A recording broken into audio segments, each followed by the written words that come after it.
I'm great. How are you? I'm doing well. So, I'd love to ask you your thoughts around holidays or the holiday season. What comes to mind when the holidays come or a celebration? I know it's different for everybody because I know I've had in recent years, especially, um, with COVID and things opening and closing for people. Um, I know it's different for a lot of different people, so I respect that. But for me personally, because my birthday's during the holidays, I always really enjoy it. Like I love celebrating, and it doesn't even have to be a huge party. Just being with people and being with loved ones, and usually I was a school teacher for such a long time. We get all the holidays throughout the year off usually. So for me, it's a perfect time to just get together. So I really like the holidays. But having said that, I usually try to reach out, especially to loved ones who may have lost their own loved ones, especially in recent years. I always try to reach out and just say that, I'm thinking of them because I know for them, it might be more of a like if they're still grieving, especially, I know it feels different for them. Yeah. How about you? How about you and holidays? Yeah, I've always really enjoyed holidays in that I just love any excuse I can get just to do something special and just to celebrate something. And I think that sometimes we get caught up with life, all the daily stuff, and that when there is something that happens to remind us that, hey, let's remember to bring in joy, whether it be a birthday, whether it be Mother's Day, whether it be certain seasonal holidays and things, maybe even traditions that are not even my own, but it's just an excuse to, oh, let's get use this opportunity to get friends or family together. Let's just, use it as an opportunity to remind ourselves that we can, you know, make time to be together, to celebrate and to bring joy.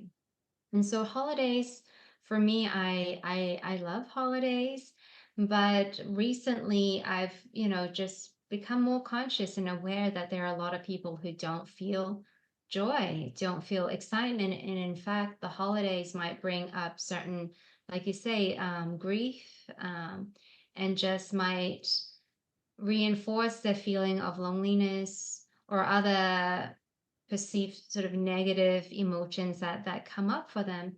And so now when the holiday seasons come, I'm really aware that what my perception is of the holidays are not perhaps shared by other people, and being a bit more mindful about just bringing it up, and like you say, perhaps calling dear friends and loved ones, just letting them know that we're thinking of them and reaching out, because we never know what others are going through, and whether they're going through a hard time during the holidays. And just like in the iRest practice, it's always important, I think, to ask. Because especially I know in where I live in Toronto, there's so many different cultures that not everybody celebrates the same holidays, even, right? And it might be at a different time of year. So just getting into the habit of even just asking, oh, this whatever celebration's coming up, do you celebrate it? And just opening up that conversation. And then you might even find out that something happened. And then you can, potentially hold space for them. So it's always, I feel it's important just to be curious and ask, if they even celebrate the same holidays, because I know a lot of it has kind of become commercial. Um, but there's still a lot of traditions, like I went to Hawaii recently, and it was really interesting to learn about some of the American background with Hawaii, but also learn about some of the Polynesian culture behind it all, and even about like the luau.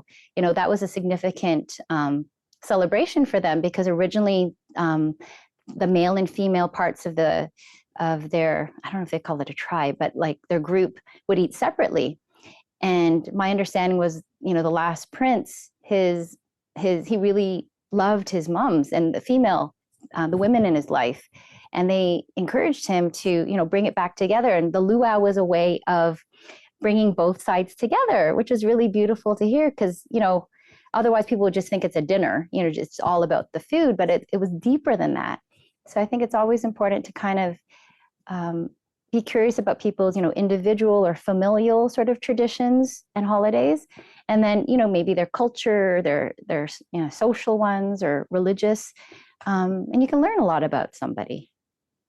Yeah, I think curiosity is really the foundation of the iRest practice. But even for life, I think it's great that we're coming from a place of curiosity, because so often we come from a place of judgment, whether we even realize that we're, doing it or not. But as long as we come back to, oh, isn't that interesting? Or I wonder what this means, or, be okay to be ignorant and ask questions, and say, hey, why do you do this? Or why do you do that?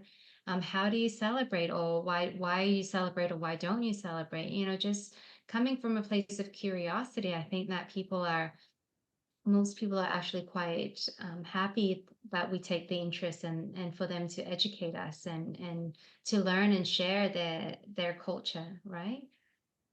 Um, but I think there's also another thing, is that sometimes during the holiday season, even if we are celebrating the same holiday, that we never know how the other person is feeling, and what it means, right? And so one of the things that I realized is that even just saying something like, oh, I hope you enjoy your time with friends and family, that may not be the case, right? Mm-hmm. And that, we just assume it's just things that we say, that, oh, enjoy your family, enjoy your time with your family. And and we say it from good intentions, right? But that can be very triggering actually for some people, because they may not have friends and family, or they may not have relationships in a way that they even want to share time with their friends and family, or that they may have just lost a family member or dear friend. And so one, yeah, definitely I've gotten to be more mindful when it comes to these things. But at the same time, iRest is a beautiful practice for not just the person who, say, for instance, me being mindful, but also to share to people who perhaps are struggling through the holiday season. Because the holiday season is, like we said, is not just another day, even though some people might think that, oh, this is all commercial stuff, so it's not real. But collectively, so many people do celebrate it. And so there is an energy around certain holidays and certain days of the year, whether you want to participate or not. There's a feeling, there's a sense, there's just an energy in the air, and it's almost like you can't, in some places you can't get away from it, and everywhere you look you're reminded of that holiday. And yes, there might be some imposition from society, or um, from uh, commercials and things like that, where we're supposed to celebrate certain days a certain way. um so yeah, I find that those days are especially emotionally charged, whether it's positive or negative, for people going through those days. But perhaps we can share the iRest practice to those who may have a challenging time through the holidays, to as a resource, or as a tool, that how can I still feel grounded within myself? How can I still find, say, joy within myself, even though maybe the my situation or my circumstance are not how I would like them to be. Yeah, I agree. I definitely think the practice can be helpful. When I think back to when my dad passed away, and I remember like each holiday passed, and especially significant ones like his birthday or their anniversary, especially feeling very sort of like wanting to take care of my mom, because a lot of the celebrations, particularly, of course, were sensitive for her, the first Christmas without my dad kind of thing. But it's okay to grieve. And I think that's, what you're saying too, like with the iRest practice, we can allow that to arise and give it space so that, it's okay to grieve. It's okay to not be happy all the time, right? And it's okay to be happy too. Like we don't have to feel shame for feeling happy, even though the person has passed away. So, being able to be okay with all that arises. no matter what. And I think the iRest practice really helps people um, to just learn ways to feel resourced as like confusing and maybe opposites arise in even one moment. So I feel like it's such an important practice for sure. Yeah, and I think that, you know, there is this idea that, yeah, feel everything. There's nothing that's good or bad. But I think that what really is helpful in the IRS practices is not just saying, just welcome everything. It's that we have something within ourselves where we can feel grounded. So we're not just meeting all the challenges and being pulled, whichever way and say, oh yeah, now I'm going to feel into this and then I'm going to feel into that and be completely chaotic about it. And there is a structure, there is a sense of stability, there's a sense of feeling safe in your own body as you witness and sense into all the changing movements internally, whether it be sensations, emotions, thoughts, and beliefs, that we have a sense of being centered and grounded and welcoming all the different emotions that might come up. So I think, yeah, like this is a beautiful practice for, for any time, but especially during the holiday season, whether it be to enhance the joy that we feel or to remind us that, there is joy. There is joy even as we're grieving. There is joy even when we're perhaps perceiving ourselves as being lonely or in a difficult time. And that there is something that's within us that is outside of our external circumstances that we can experience and have control of. And it sounds like, we can definitely use iRest for ourselves for that groundedness and feeling the opposites and being able to hold space. But it's also, like we were saying, in order to feel greater connection with others, no matter what they're going through or feeling during various holidays. So being able to do both, right? The iRest practice really helps us to be, um, to welcome whatever somebody else is going through. Um, and be more compassionate without sort of spiraling into whatever they're going through, and being able to just be there for them, and then feel our joy at the same time, right? Not having to feel guilty or bring our stories up while we're welcoming somebody else. So what would you recommend then? So it sounds like you were really going into something, especially for somebody for themselves. So what would you recommend as a practice, perhaps with iRest? You were kind of saying it already. Yeah, I mean, I think that the practice that I almost always recommend is the inner resource practice. And for those who don't know what that is that in the IRS protocol, we help our students to really get in touch with a place within themselves where they feel secure, where they feel safe or at ease. And then, so I would say that this could be a nice practice, whether you are feeling joyful during the holiday or whether when you're feeling difficulties in the holiday, is to perhaps come to a place where you feel safe and secure in your body. And if there isn't a place of feeling complete safety or security, maybe come to a place where you feel okay. Is there a place where you feel okay? And then really just being there, spend your time there, feel into it, notice how you feel in terms of body sensations when you feel safe within yourself or when you feel okay. um, and then just really getting in touch with the felt sense of your inner resource. And then that, when you do face difficulties or when you're feeling, great joy, remember that we can touch into this place of your inner resource and feel grounded as we experience all the different emotions we might encounter in the holiday. I think How that's about lovely. you, Jen? What do you think?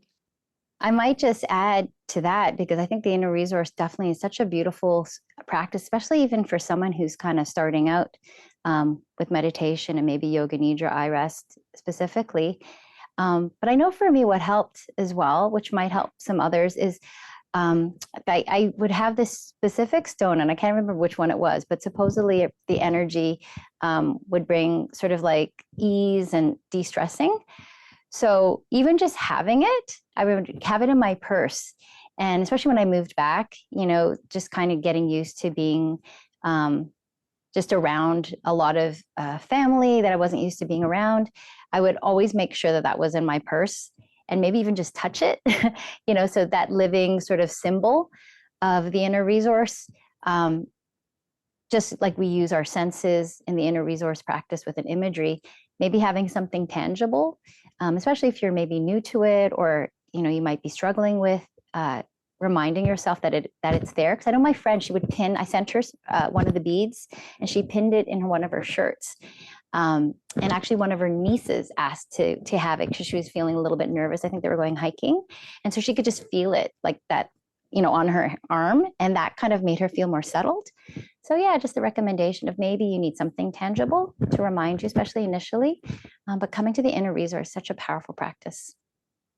Yeah, I love that. Yeah, you're right. I think that having something tangible is a great way to get in touch um, with that inner resource. And what's wonderful about that is that oftentimes when I tell my students and clients to practice the inner resource, little but often, that it oftentimes they forget to do the practice altogether. And then when I ask them, they're like, a week after I meet with them, they're like, oh, I might have done it once or twice, right?